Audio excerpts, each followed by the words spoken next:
tama. Actually, ginawa for Josh Lia, no? So ito yung tamang approach that everyone actually needed sa buhay nila. So, it's the perfect story. A lot of people can relate. As in, a lot. Nakakagulat. Kini mas nari, kay Wancho or kay Zai? Ooh. Alam mo yung maganda sa movie na it's everyone has a point sa buhay nila na naging Wancho sila, naging Zai sila. Yes, I was going to say that. I think wala silang point sa buhay na full-on Zai lang sila or Wancho. I think two sides of the coin sila. Yeah, I agree. So, kung kilala niya si Wancho and si Zai sa buhay, anong advice bibigyan sa kanila? Kay Wancho, I would say, continue to invest in yourself and continue to love yourself first because you cannot love another person without loving yourself first. And kay Zai, grabe. You're so strong. You're so strong. Parang, I don't think she needs advice kasi I think she knows what she wants. And dapat din yung mga babae, you should know what you want, girls. Yun lang.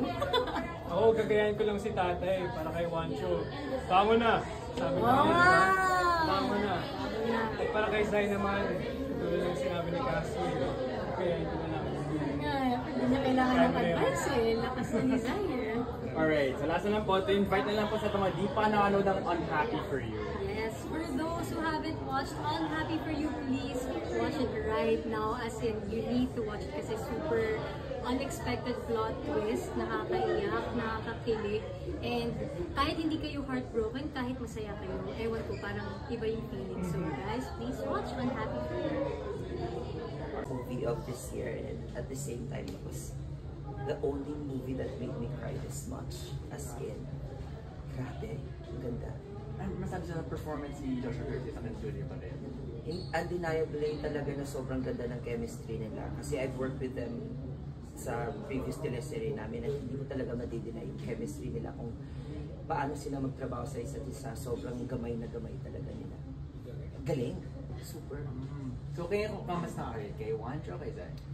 Kay Zai, kasi alam mo, ay nakaka-relate ako because I ended a 4-year relationship and it was painful. It was painful to choose what's right. It was painful to choose what's, you know, what will be the best thing to do. And sometimes, you know, hindi talaga, sometimes yung love kasi hindi siya, comes at the perfect, it comes at the right time sometimes, yung love. And maybe that's what happened to me. That's why I relate with so much sa movie kasi, grabe, the emotion was, even the words she said kay Wancho, it was the same words I said to my ex when we were breaking up. And sakit, grabe, sobrang sakit.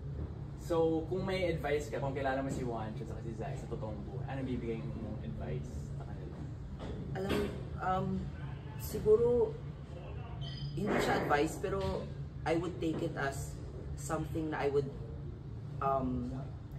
do to myself as well, to really be strong, to stand your ground, and to really love yourself because loving yourself is the best thing in this world. Ganun talaga siya. Alright, last Highest of highs and the lowest of lows at the same time. So, grabe na bigyan nila justice yung characters nila. And I was really shocked kasi yung difference from watching them before and now is really a huge difference. Parang they bring out their best in each other when it comes to acting. So yeah, very nadala ako sa movie nila. Ganyan kamas na kayo, kay Wancho o kay Zai? Mas nakaka-relate ako kay Wancho. Kasi minsan, nauuna ko yung sarili ko, tapos di ko na namalaya na nasasaktan ko yung mga sa paligid ko, yung mga tao na umaasa sa akin. May mga times na gano'n. So mas kay Wancho ako nakaka-relate. Okay, so kung kilala mo si Wancho sa totoong buhay, anong advice bibigay mo?